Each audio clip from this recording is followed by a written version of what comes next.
Olá, a gente vive hoje, né, num mar de dados. Mas dado bruto por si só não adianta muito. Como é que a gente acha informação que realmente importa no meio disso tudo? É verdade. E essa é a nossa missão aqui hoje, né? Exato.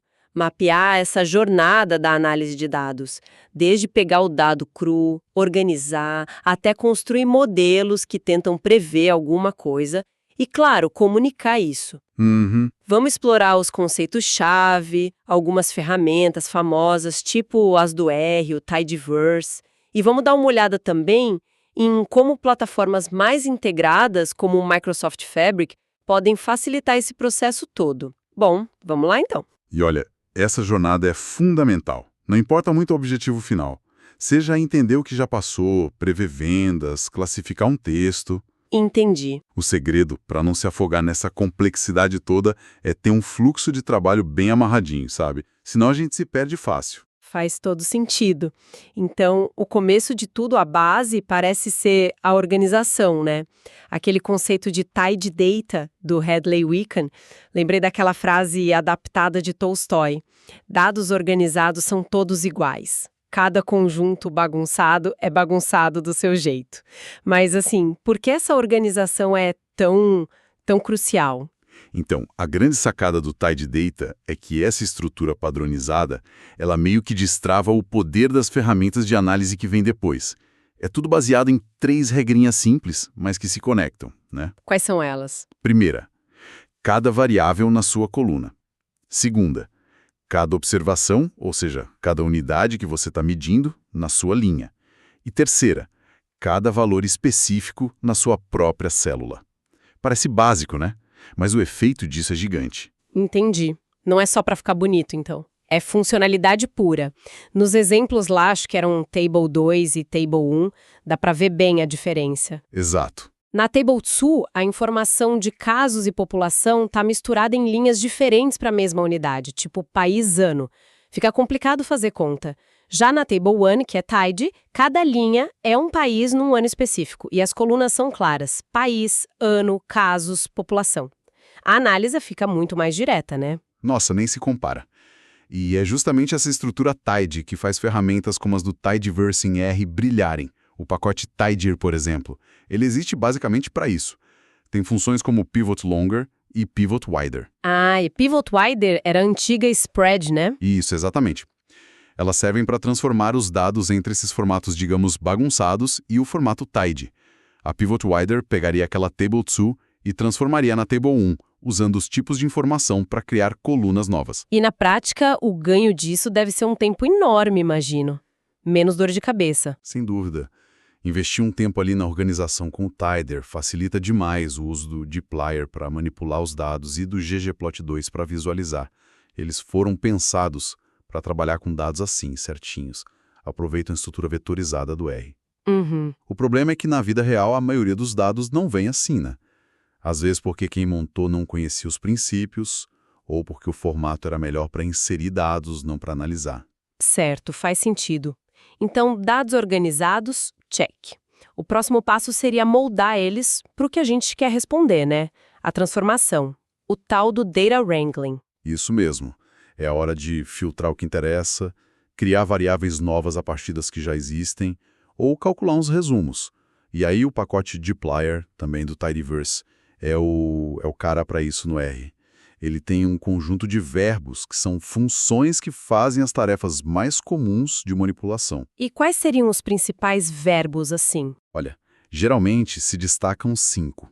O filter, para selecionar linhas baseado em alguma condição, por exemplo, pegar só os voos de um dia específico lá naquele dataset NYC Flights 13. Certo. Aí tem o arrange, para reordenar as linhas, tipo ordenar os voos por data, do mais recente para o mais antigo.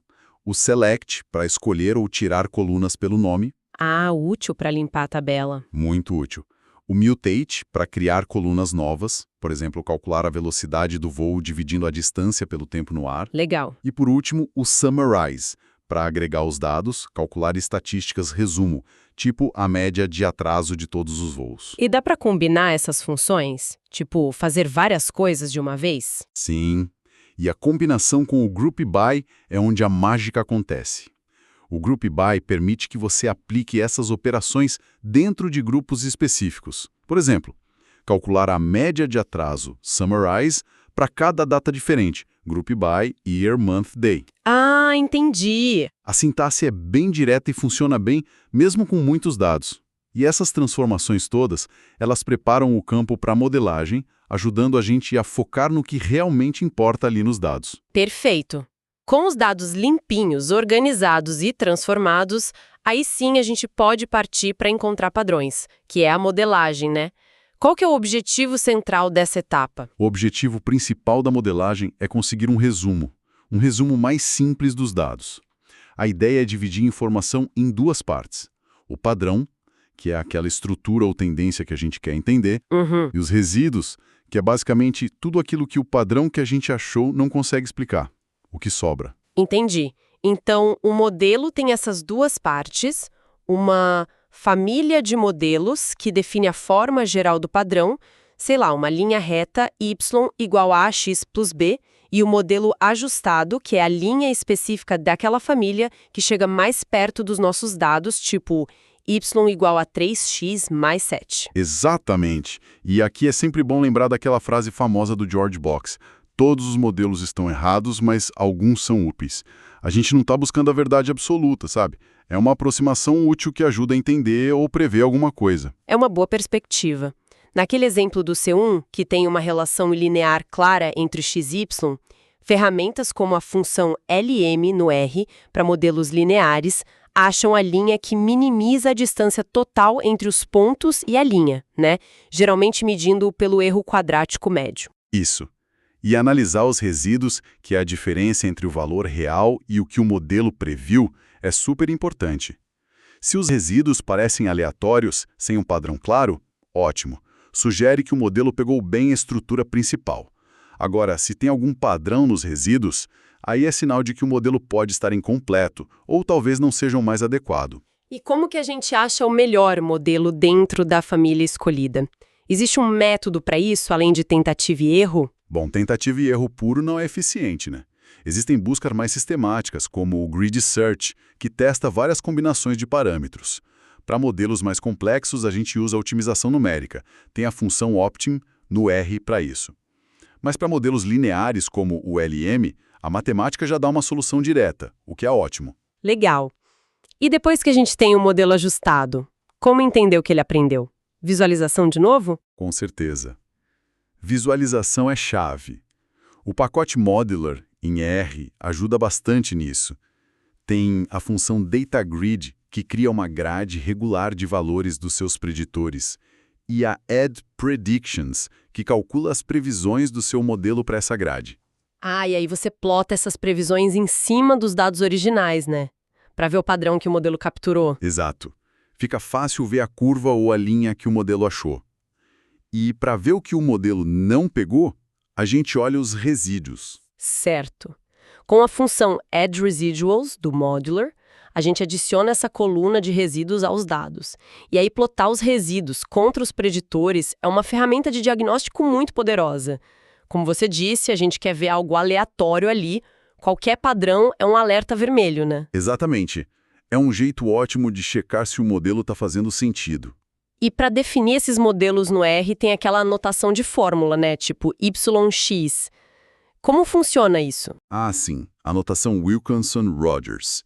É o padrão no R. Resposta, seta, preditores. É bem inteligente. Se você coloca uma variável categórica como preditora, o R automaticamente cria as variáveis dummy, indicadoras, por baixo dos panos. Interessante.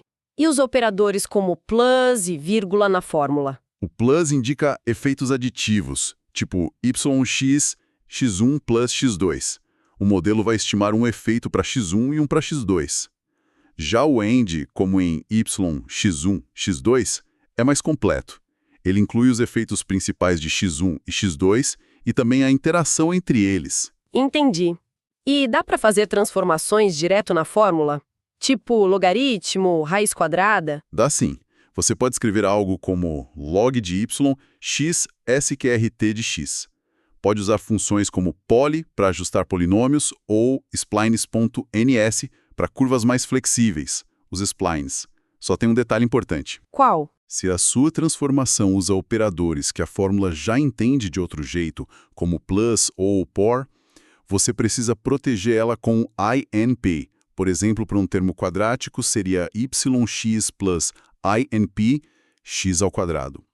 Esse INP diz para o R, olha, isso aqui é uma operação matemática mesmo, não parte da estrutura da fórmula. Ah, boa dica. Sacou. E vale reforçar duas coisas aqui. Primeiro, essa abordagem de visualizar previsões e resíduos funciona para praticamente qualquer modelo preditivo, não só os lineares. E segundo, um alerta. Cuidado com a extrapolação, especialmente com transformações mais complexas como polinômios. O modelo só é realmente confiável dentro da faixa de dados que ele viu no treinamento. Fora disso, pode dar resultados bem estranhos. Avaliar acontece num ambiente mais integrado, como o Microsoft Fabric. Temos um exemplo prático disso, né? Prever vendas mensais de móveis usando dados históricos de um Excel. Esse exemplo é legal porque mostra o fluxo de ponta a ponta, numa plataforma só.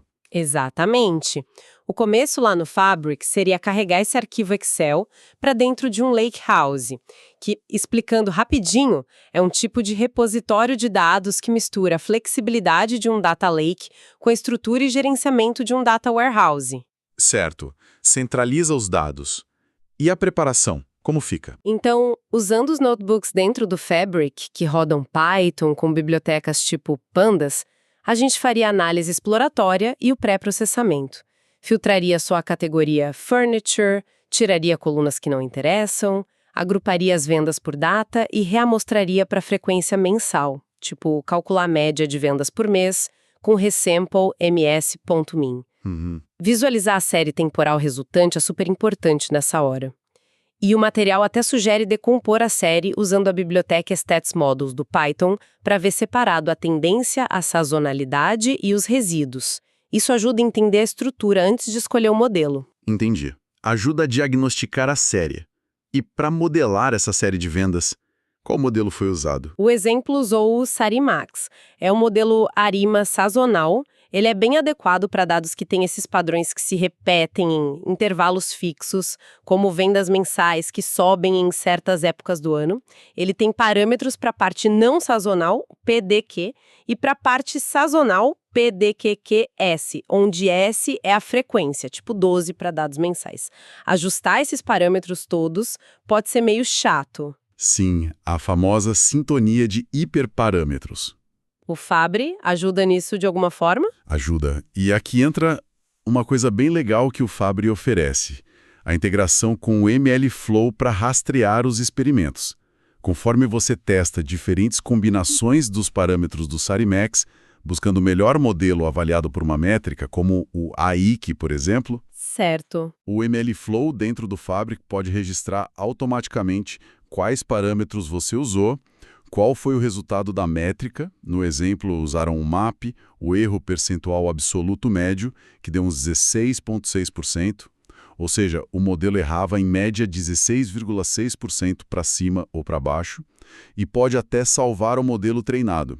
Isso organiza tudo e facilita muito comparar os testes. Nossa, isso é muito útil mesmo. Facilita o gerenciamento do ciclo todo. E depois de achar o melhor modelo Sarimax, O próximo passo é usar esse modelo para fazer as previsões para o futuro e salvar tudo direitinho. Tanto o modelo treinado quanto as previsões podem ser salvos de volta lá no Lakehouse. O exemplo menciona salvar como uma tabela delta, que é um formato de tabela otimizado para análise no Fabric e que também guarda um histórico das mudanças nos dados. entendi. Fica tudo registrado e versionado. E para comunicar os resultados? Aí entra a integração com Power BI. Os dados que estão no Lakehouse, os valores reais das vendas e as previsões do modelo podem ser facilmente conectados e visualizados em painéis interativos no Power BI. Isso deixa os resultados acessíveis para quem precisa tomar as decisões de negócio. O ponto-chave do exemplo é essa integração, sabe? Dados, experimentação, modelagem, salvamento e visualização, tudo conversando dentro da mesma plataforma. Fica bem claro o valor de ter essa esteira completa, né? Mas claro, o Sarimax é só uma das muitas ferramentas na caixa. Com certeza. O mundo dos modelos é gigante. Além das extensões dos modelos lineares que a gente já falou, como GLMs para respostas não normais e GANs para curvas suaves. Usando o MGCV no R, né? Isso. Tem também modelos que ajudam a lidar com muitas variáveis ou a evitar o overfitting, como os modelos penalizados tipo Lasso e RID, com o pacote GLMNet, ou modelos lineares robustos, MSS, RLM no R, que não sofrem tanto com outliers. E tem as abordagens que nem são lineares na base, né? Tipo as árvores. Exato. Desde árvores de decisão mais simples, R-part no R, até os métodos de ensemble que combinam várias árvores e são super poderosos, como Random Forest, Random Forest e Gradient Boosting, com o famoso XGBoost. E nem falamos ainda de redes neurais ou máquinas de vetores de suporte, as SVMs. É verdade, tem até aquela variação One Class SVM, que é útil quando você só tem exemplo de uma classe e quer detectar coisas diferentes, tipo anomalias. Mas, independentemente do modelo que a gente escolher, sempre tem desafios, né? Tipo o subajuste, o underfitting. Sim, que é quando o modelo é simples demais e nem consegue aprender o padrão básico dos dados. Aí a solução pode ser buscar mais informações, features, ou tentar um modelo mais complexo. E o contrário, o sobreajuste, o overfitting. Quando o modelo aprende até o ruído dos dados de treino e depois não funciona bem com dados novos. Pois é. Aí talvez precise de mais dados de treino ou simplificar o modelo, tirar features, usar técnicas de regularização. É sempre uma busca por esse equilíbrio. A escolha do modelo certo depende muito do problema, dos dados que você tem, do que você quer alcançar. Não tem bala de prata. Aquele estudo que comparava métodos One Class, por exemplo, notou como o SVM era sensível aos parâmetros, tipo o kernel escolhido e como os dados eram representados. Já as redes neurais pareceram mais robustas naquele cenário específico. É sempre um trade-off. Entendi. E depois de passar por todo esse processo, encontrar o modelo, validar, chegamos na última etapa, que talvez seja a mais crítica de todas. Comunicar os resultados. Com certeza, porque a melhor análise do mundo, se ninguém entendeu ou conseguiu usar, não serviu para nada, né? Exatamente. E a visualização que a gente já usa para explorar os dados, aqui na comunicação ela é ainda mais essencial. Precisamos de gráficos claros que funcionem para públicos diferentes, às vezes mais técnicos, às vezes nem tanto. O material dá umas dicas boas para fazer isso com o Ggplot 2 no R, né? Sim, focado em comunicação. Coisas como usar rótulos claros e informativos com LabC, adicionar anotações úteis com geonText ou geonLabel para destacar pontos importantes, ajustar bem as escalas dos eixos Scale, controlar as legendas para não poluir, Theme, usar o zoom de forma inteligente para focar no que interessa, cor de Cartesian, e manter uma aparência consistente com os themes, Theme BW, por exemplo. É isso aí. Essa comunicação eficaz é a ponte que liga a análise com a ação, com a decisão. É o que realmente transforma os insights em valor. Perfeito. Então, acho que fechamos bem o ciclo. A gente viu a importância de começar organizando Tide Data com Tidyr, depois transformar os dados, porque a gente precisa de Dplyr. Entendemos os conceitos básicos de modelagem, padrão, resíduo, visualização com Modeler. Vimos um fluxo prático disso tudo no Microsoft Fabric, Lakehouse, Sarimax, MLflow, Power BI. Discutimos que existem muitos outros tipos de modelos e os desafios de ajuste over-underfitting e, finalmente, a importância de comunicar tudo isso de forma clara, seja com Ggplot2 ou Power BI. Exato. O ponto-chave, eu acho, é entender que esse fluxo completo, da organização dos dados até a comunicação dos resultados, é o que realmente permite extrair valor dos dados. Não importa tanto a ferramenta específica que você usa. R, Python, SAS, Fabric. As ferramentas são um meio para aplicar esses princípios fundamentais. E para terminar, vamos deixar uma pergunta no ar, uma provocação, para quem está nos ouvindo refletir um pouco. Vamos lá.